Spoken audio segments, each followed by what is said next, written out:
श्री अवधूत चिंतन श्री गुरुदेव दत्त. नमस्कार. श्रावण महिना म्हणजे भक्ती, नामस्मरण, पूजा, व्रत आणि पारायणासाठी विशेष मानला जाणारा महिना. महाराष्ट्राच्या धार्मिक परंपरेत श्रावणाला विशेष महत्त्व आहे आणि या काळात अनेक प्रकारची व्रतवैकल्ये आणि उपासना केल्या जातात. याच पवित्र श्रावण महिन्यात अनेक दत्तभक्त आणि नाथभक्त श्री नवनाथ भक्तिसाराचे पारायण करण्याचा संकल्प करतात. पण हे पारायण नेमके कसे करायचे? पारायण सुरू करण्यापूर्वी पूजा मांडणी कशी करायची? संकल्प कसा करायचा? 9 दिवसात कोणत्या दिवशी किती अध्याय वाचायचे? पारायणाच्या काळात कोणते नियम पाळायचे? महिलांनी हे पारायण करता येते का? तसेच आणि शेवटी पारायणाची सांगता कशी करावी? या सर्व प्रश्नांची सविस्तर माहिती आपण आजच्या या व्हिडिओमध्ये जाणून घेणार आहोत. सर्वप्रथम एक महत्त्वाची गोष्ट, श्री नवनाथ भक्तिसार हा 40 अध्यायांचा ग्रंथ आहे आणि या ग्रंथाचे पारायण करण्याच्या वेगवेगळ्या पद्धती प्रचलित आहे. काही भक्त दररोज ठराविक ओव्या किंवा अध्याय वाचतात, तर नाथ संप्रदायातील एका प्रचलित पद्धतीनुसार 9 दिवसात संपूर्ण 40 अध्यायांचे पारायण केले जाते. म्हणून आज आपण 9 दिवसांच्या पारायण पद्धतीनुसार माहिती पाहणार आहोत. पारायण सुरू करण्यापूर्वीची तयारी. पारायण सुरू करण्याच्या दिवशी सकाळी लवकर उठून स्नान करावे, स्वच्छ कपडे परिधान करावेत, घर आणि विशेषतः देवघर स्वच्छ करून घ्यावे. ज्या ठिकाणी पारायण करणार आहात ते ठिकाण स्वच्छ करून तेथे पाट किंवा चौरंग ठेवावा. त्यावर स्वच्छ वस्त्र अंथरावे. त्या वस्त्रावर श्री नवनाथ भक्तिसाराची पोथी आदराने ठेवावी. पोथीसमोर दिवा लावावा, धूप किंवा उदबत्ती लावावी, फुले, अक्षता आणि नैवेद्य ठेवावा. तुमच्या परंपरेनुसार श्री दत्तात्रेय, नवनाथ किंवा आपल्या इष्टदेवतेची प्रतिमा ठेवू शकता. काही पारंपरिक मार्गदर्शकांमध्ये नवनाथ भक्तिसाराच्या वाचनापूर्वी स्नान करून भस्मलेपन करण्याचा उल्लेख आढळतो. मात्र हा नियम सर्व कुटुंबांमध्ये समान नाही, त्यामुळे आपल्या गुरु परंपरांनुसारच तो पाळावा. आता संकल्प कसा करावा? पूजा सुरू करण्यापूर्वी प्रथम श्री गणेशाचे स्मरण करा. त्यानंतर श्री दत्तगुरू आणि नवनाथांचे स्मरण करा. आता उजव्या हातात थोडे पाणी आणि अक्षता घ्या आणि मनोभावे असा संकल्प करू शकता. श्री गुरुदेव दत्त आणि श्री नवनाथ महाराजांच्या कृपेने मी आज श्री नवनाथ भक्तिसार पारायणाचा संकल्प करीत आहे. हे पारायण मी श्रद्धेने आणि भक्तिभावाने पूर्ण करीत आहे. माझ्याकडून हे पारायण निर्विघ्नपणे पूर्ण होऊ दे. माझ्या आणि माझ्या कुटुंबाच्या जीवनात सद्बुद्धी, आरोग्य, शांती आणि समाधान राहू दे. माझ्या मनातील योग्य इच्छा पूर्ण होण्यासाठी मला योग्य मार्गदर्शन आणि शक्ती मिळू दे. माझ्याकडून वाचनामध्ये काही चुका झाल्या क्षमा करावी. हे पारायण भक्तिभावाने पूर्ण होऊ दे. हीच नवनाथांच्या चरणी प्रार्थना. संकल्प झाल्यानंतर हातातील पाणी ताम्हणात किंवा ताटात सोडा. यानंतर श्री गुरुदेव दत्त आणि आपल्या परंपरेतील नाथांचा नाम जप करून पोथीचे वाचन सुरू करा. आता पाहूया 9 दिवसांचा अध्यायक्रम. जर तुम्ही 40 अध्यायांच्या श्री नवनाथ भक्तिसाराची 9 दिवसांची प्रचलित पारायण पद्धत करत असाल तर उपलब्ध संदर्भानुसार अध्यायांचे विभाजन पुढील प्रमाणे दिले जाते. पहिला दिवस अध्याय 1 ते 6, दुसरा दिवस अध्याय 7 ते 11, तिसरा दिवस अध्याय 12 ते 16, चौथा दिवस अध्याय 17 ते 21, पाचवा दिवस अध्याय 22 ते 26, सहावा दिवस अध्याय 27 ते 31, सातवा दिवस अध्याय 32 ते 35, आठवा दिवस अध्याय 36 ते 38, नववा दिवस अध्याय 39 ते 40.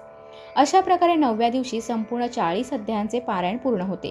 मात्र तुमच्याकडे असलेल्या पोथींमध्ये अध्यायाची विभागणी किंवा पारायणाची पद्धती वेगळी दिलेली असल्यास तुमच्या पोथीतील पद्धतीलाच प्राधान्य द्या. पारायण करताना कोणते नियम पाळावेत? आता पारायणाच्या काळात काय काळजी घ्यावी ते पाहूया. पारायणाच्या दिवसांमध्ये शक्य तितकी स्वच्छता, सात्विकता आणि संयम ठेवण्याचा प्रयत्न करा. पारायणाची वेळ शक्यतो रोज ठराविक ठेवली तर सातत्य राखणे सोपे जाते. पोथी वाचताना शक्यतो शांत जागी बसावे. वाचनाच्या वेळी पोथीला पाय लागू देऊ नये. पोथीवर इतर वस्तू ठेवू नयेत. वाचन करताना मध्येच अनावश्यक गप्पा किंवा इतर कामांमध्ये लक्ष न देता एकाग्रतेने वाचण्याचा प्रयत्न करावा. अनेक पारंपरिक मार्गदर्शकांमध्ये पारायण काळात सात्विक आहार, संयम आणि शुद्ध आचरण यांवर भर दिला जातो. त्यामुळे आपल्या घरच्या परंपरेनुसार मांसाहार आणि मद्यपान टाळणे, साधा सात्विक आहार घेणे आणि अनावश्यक राग, भांडण, निंदा किंवा वाद टाळणे अशी शिस्त ठेवू शकता. पण एक गोष्ट लक्षात ठेवा, पारायण म्हणजे स्वतःला त्रास देणे नाही. आरोग्याची अडचण असल्यास कठोर उपवास करण्याची आवश्यकता नाही. आपल्या शरीराची आणि परिस्थितीची काळजी घेऊनच साधना करावी. महिलांनी नवनाथ पारायण करावे का? तर हो, या विषयावर अनेकांना प्रश्न असतो. महिलांनी नवनाथ भक्तिसाराचे पारायण करता येते का? याबाबत वेगवेगळ्या घराण्यांमध्ये आणि परंपरांमध्ये वेगवेगळे आचार आढळतात.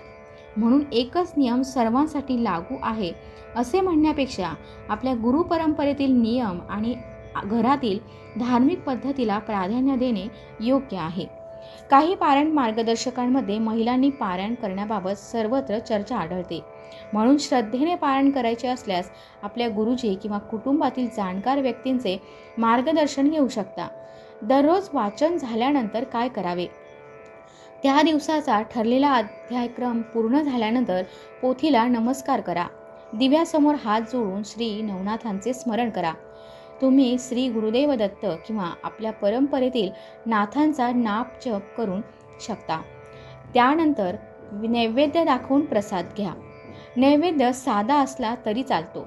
आपल्या घरच्या परंपरेनुसार फळे, दूध, गोड पदार्थ किंवा इतर सात्विक पदार्थ अर्पण करू शकता.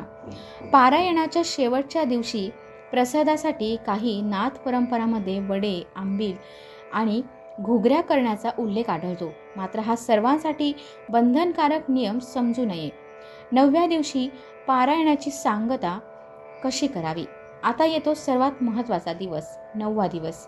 या दिवशी अध्याय 39 आणि 40 वाचून संपूर्ण पारायण पूर्ण करा. वाचन पूर्ण झाल्यानंतर श्री नवनाथांना आणि श्री गुरुदेव दत्तांना मनोभावे नमस्कार करा. दिवा लावा, धूप आणि फुले अर्पण करा. नैवेद्य दाखवा. आपल्या परंपरेनुसार नवनाथांची किंवा दत्तांची आरती करा. त्यानंतर अशी प्रार्थना करू शकता: हे श्री नवनाथ महाराज, श्री गुरुदेव दत्त, माझ्याकडून श्रद्धेने केलेले हे पारायण स्वीकारावे. वाचन करताना जाणून अजाणून काही चुका झाल्या असतील तर क्षमा करावी. माझ्या आणि माझ्या कुटुंबाच्या जीवनात सद्बुद्धी, आरोग्य, शांती आणि भक्ती राहू दे. आम्हाला योग्य मार्गावर चालण्याची शक्ती द्यावी. आपल्या चरणी माझी श्रद्धा सदैव राहू दे. यानंतर प्रसाद वाटावा. आपल्या क्षमतेनुसार अन्नदान किंवा गरजू व्यक्तीला मदत करणेही कृतज्ञतेचा सुंदर मार्ग ठरू शकतो. पारायणातून काय घ्यायचे? मंडळी, नवनाथ पारायण करताना केवळ एखादी इच्छा पूर्ण व्हावी म्हणून ग्रंथ वाचण्यापेक्षा नाथांच्या शिकवणीतून भक्ती, संयम, गुरुश्रद्धा आणि सदाचार आपल्या जीवनात आणण्याचा प्रयत्न करणे अधिक महत्त्वाचे आहे. श्रद्धेनुसार भक्तांना या पारायणातून मानसिक आधार, भक्तिभाव आणि आध्यात्मिक समाधान मिळते असे मानले जाते. मात्र कोणतीही इच्छा किंवा समस्या निश्चितपणे दूर होईल अशी हमी धार्मिक पारायणातून देता येत नाही. म्हणून प्रार्थना करताना असे म्हणा: हे गुरुदेव, माझी इच्छा योग्य असेल तर ती पूर्ण करा आणि माझ्यासाठी जे योग्य आहे ते स्वीकारण्याची बुद्धी आणि शक्ती मला द्या. ही भावना ठेवून केलेली साधना अधिक सुंदर होते. तर श्रावणात श्री नवनाथ भक्तिसाराचे पारायण करण्याचा संकल्प करणार असाल तर सर्वप्रथम आपल्या हातातील पोथीची आवृत्ती आणि त्यातील पारायण पद्धत पहा. शक्य असल्यास आपल्या गुरु परंपरेतील जाणकार व्यक्तींचे मार्गदर्शन घ्या. श्रद्धेने पोथीचे वाचन करा. मन शांत ठेवा.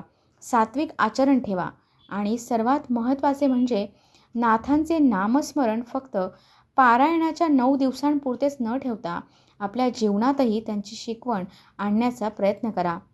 श्री अवधूत चिंतन श्री गुरुदेव दत्त. ओम चैतन्य गोरक्षनाथाय नमः. जर तुम्ही या श्रावणात नवनाथ भक्तिसाराचे पारायण करणार असाल तर कमेंटमध्ये श्रद्धेने लिहा: श्री गुरुदेव दत्त. नमस्कार.